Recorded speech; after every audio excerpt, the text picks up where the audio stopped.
रहीम BSN first semester में जो हमारे पास टॉपिक है that is called as carbohydrates. तो आज हम यूनिट 3 डिस्कस करेंगे बायोकेमिस्ट्री में। सबसे पहले देखते हैं कि कार्बोहाइड्रेट्स होते क्या है। तो they are called polyhydroxy compounds. अब पॉलीहाइड्रोक्सिलेटेड, पॉली का मतलब बहुत ज्यादा है, जबकि हाइड्रोक्सिलेटेड का मतलब OH ग्रुप होता है। तो पॉलीहाइड्रोक्सिलेटेड कंपाउंड्स हैं with at least 3 carbon atoms that are potentially active carbonyl groups which may be either aldehyde or ketone। यानी जो 3 कार्बन है या तो वो अल्डिहाइड ग्रुप के होंगे या वो कीटोन ग्रुप के होंगे। तो कार्बोहाइड्रेट्स दोनों हो सकते हैं। They are also called as saccharides और शुगर्स। तो कार्बोहाइड्रेट्स को सिंपली हम सैकराइड्स या शुगर्स भी कह सकते हैं। इनका अगर जनरल फार्मूला देखा जाए तो that is called as CH2ON। तो CH2ON N कोई भी हमारे पास नंबर हो सकता है, 1 2 3 में कुछ भी हो सकता है। अगर कार्बोहाइड्रेट्स की क्लासिफिकेशन की बात करें तो कार्बोहाइड्रेट्स में एक होते हैं मोनोसेकेराइड्स, डाइसेकेराइड्स, ओलिगोसेकेराइड्स और पॉलीसेकेराइड्स। तो ये डिवाइडेड है ऑन द बेसिस ऑफ सब यूनिट्स। 1 सब यूनिट ऑफ कार्बोहाइड्रेट तो मोनोसेकेराइड, 2 हो गए तो डाइसेकेराइड्स, 3 से 10 तक जो होते हैं ओलिगोसेकेराइड्स होते हैं, जबकि पॉलीसेकेराइड से 10 से ज्यादा हो तो पॉलीसेकेराइड्स है। अच्छा, मोनोसेकेराइड्स की बात करें तो on the basis of carbon atoms monosaccharide में ट्राइयूजिस यानी 3 कार्बन, टेट्रोसिस 4 कार्बन, पेंटोसिस, हेक्सोसिस, हेप्टोसिस, मोनोसिस, ये सारे के सारे जो है मोनोसेकेराइड्स हैं जो कार्बन एटम्स पे डिवाइडेड हैं। फिर टाइप ऑफ कार्बोनिल यानी अल्डिहाइड है तो एल्डोज है, कीटोन ग्रुप है तो कीटोसिस है। फिर उसके बाद ये आपके पास डिफरेंट मोनोसेकेराइड्स हैं, जैसे कि ट्राइयोसिस में देखेंगे ग्लिसरल्डिहाइड या डाइहाइड्रोक्सी एसीटोन, वही 3 कार्बन जिसमें, वही 3 कार्बन जिसमें सिर्फ एक ग्लिसरल्डिहाइड और एक डाइहाइड्रोक्सी एसीटोन। टेट्रोसिस में देखें तो एरिथ्रोज या एरिथ्रोलोज, फिर राइबोज या राइबोलोज, इन सब में जो है अल्डिहाइड ग्रुप है, इन सब में कीटोन ग्रुप है। फिर ओलिगोसेकेराइड्स में जहां पे देयर आर 3 to 10 मोनोसेकेराइड्स होते हैं।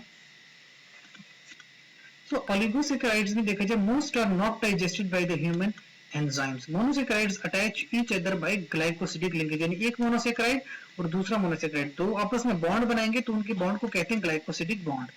अच्छा, डाइसेकेराइड्स यानी कि जब दो मोनोसेकेराइड आपस में मिलते हैं, जैसे कि अगर ग्लूकोज और ग्लूकोज आपस में बॉन्ड बना दें तो माल्टोज बन जाता है, ग्लूकोज फ्रुक्टोज से सुक्रोज बनती है, ग्लूकोज गैलेक्टोज से लैक्टोज बनती है, लैक्टोज हमको मिल्क में मिलती है। तो हाइड्रोलिसिस अगर की जाए सुक्रोज की तो उससे वापस वही ग्लूकोज और फ्रुक्टोज बन जाता है। इसको हम कहते हैं इनवर्ट शुगर, यानी इनसे वापस ये बन जाना, that is called as invert sugar. तो fructose is strongly levorotatory and changes the weaker dextrorotatory action of the sucrose, यानी वापस सुक्रोज जो है वो कन्वर्ट हो जाती है फ्रुक्टोज और ग्लूकोज में। तो पॉलीसेकेराइड जहां पे जब कार्बन यूनिट जो होते हैं 10 से ज्यादा होते हैं, that is called as polysaccharides.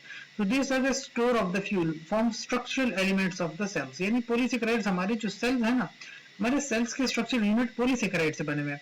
Polysaccharide भी दो तरह के हैं, होमोपॉलीसेकेराइड्स और हेट्रोपॉलीसेकेराइड्स। ठीक है, अगर हम देखते हैं होमोपॉलीसेकेराइड्स को, they contain one type of monosaccharide, जैसे कि सारे के सारे पॉलीसेकेराइड स्टार्च का हो या सारे का सारा ग्लाइकोजन का बना हुआ या सारे का सारा सेलुलोज डेक्स्ट्रिन का बना है, तो इस तरह के जो होमोपॉलीसेकेराइड्स हैं।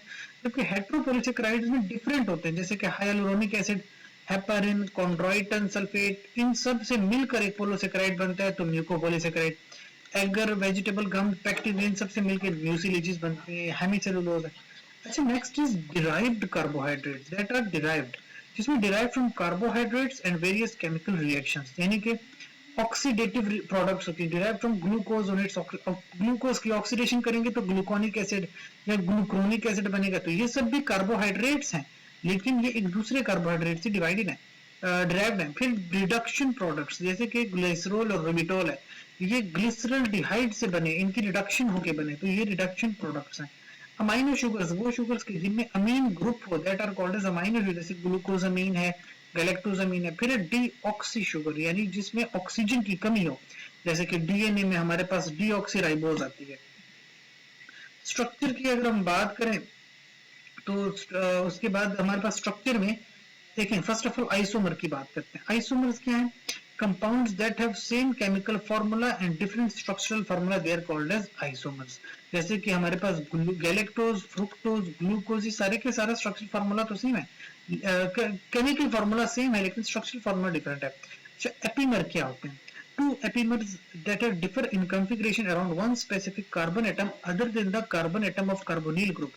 एपीमर यानी कि दो आपके पास प्रोडक्ट्स हैं, यानी कि एक प्रोडक्ट इस तरह की है और उसके डिफरेंट कार्बन लगे हुए हैं, और दूसरी प्रोडक्ट भी है जिसके डिफरेंट कार्बन लगे हुए, लेकिन सिर्फ एक पोजीशन पे, वन पोजीशन पे अगर डिफरेंस है तो किसी एक पे, तो हम इसको एपिमर कहते हैं।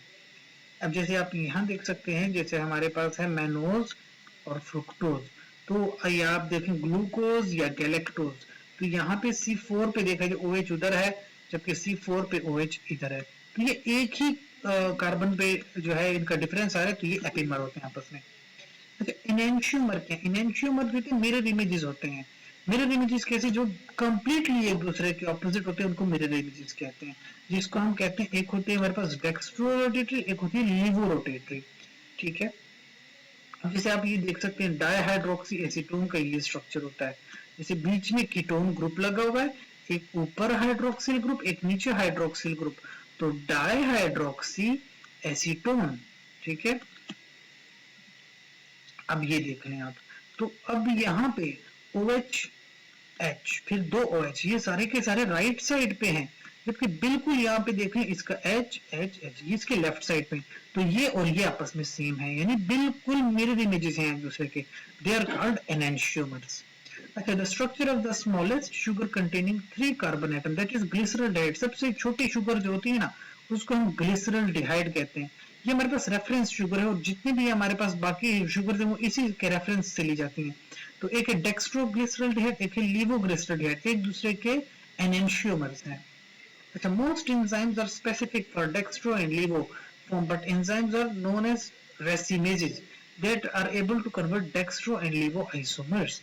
अक्सर जो हमारे पास एंजाइम होते हैं या तो वो डेक्स्ट्रो पे मेटाबोलाइज करते हैं या तो लीवो को मेटाबोलाइज करते हैं, लेकिन कुछ एंजाइम जिनको रेसिमेजेस कहते हैं वो डेक्स्ट्रो और लीवो को आपस में कन्वर्ट कर देते हैं। नाउ सेक्लाइजेशन ऑफ द मोनोसेकेराइड, क्योंकि अक्सर हमारे पास मोनोसेकेराइड इस तरह के हैं हम बनाते हैं, लेकिन एक्चुअल फॉर्म मोनोसेकेराइड की ये है, मोनोसेकेराइड इस तरह के होते हैं। तो ये साइक्लाइजेशन जो है डिफरेंट प्रोजेक्शन, एक होती है Fischer projection, Haworth projection, boat projection, chair projection. तो ये देखें फिशर प्रोजेक्शन है, हैवर्थ प्रोजेक्शन है, ये बोर्ड प्रोजेक्शन है, ये चेयर प्रोजेक्शन, ये डिफरेंट तरह की प्रोजेक्शन होती हैं।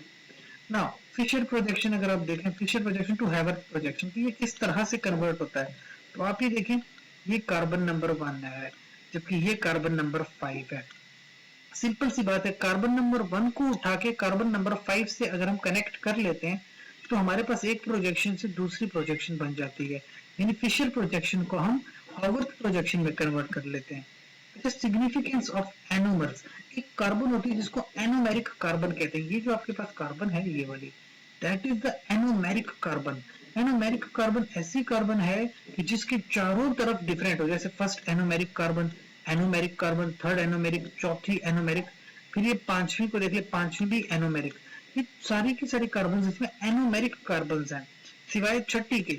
पहली एनोमेरिक कार्बन नहीं है, छठी एनोमेरिक कार्बन नहीं है, यानी कार्बन नंबर 2 से लेके कार्बन नंबर 5 तक दीज आर एनोमेरिक कार्बन। ठीक है, अच्छा, अब enzymes are able to distinguish between two structures and use one or other preferential. Glucogen is synthesized by alpha D glucopyranose while cellulose is synthesized by beta D glucopyranose. तो anomers की बहुत सारी ज्यादा importance होती है। अच्छा, reducing sugars क्या होती हैं? If the hydroxyl group on the anomeric carbon of a cyclized sugar is no linked to another compound by glycoside, the ring can be open. The sugar can act as a reducing agent, so called reducing sugar, यानी कि एक sugar दूसरी sugar को reduce कर रही है, उसको reducing sugar कहते हैं। जितनी भी मोनोसेकेराइड्स हैं ये सारी की सारी रिड्यूसिंग शुगर्स हैं, लेकिन डाइसेकेराइड सारे के सारे रिड्यूसिंग शुगर नहीं है।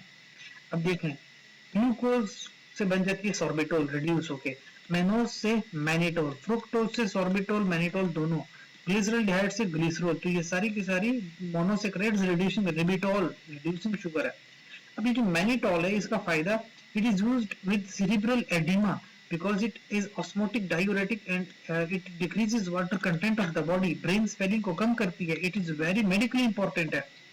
सॉर्बिटोल, सॉर्बिटोल क्या है? Deposited in the lens of the I, diabetic patients के लिए कंट्रीब्यूट टू कैटरेक्ट फॉर्मेशन। फिर ज्वाइनिंग ऑफ द मोनोसेकेराइड, अब ये देखें, ये एक मोनोसेकेराइड है, ये एक मोनोसेकेराइड है, ये दोनों आपस में मिलकर एक डाइसेकेराइड बनाते हैं, जैसे कि सुक्रोज है, with the elimination of water molecule। फिर अब देखिए, जैसे कि ये हमारे पास है गैलेक्टोज, और ये है बीटा ग्लूकोज। अब ये इनका आपस में बॉन्ड बना हुआ है, यहाँ पे ये लैक्टोज बनाते हैं, ठीक है, लैक्टोज।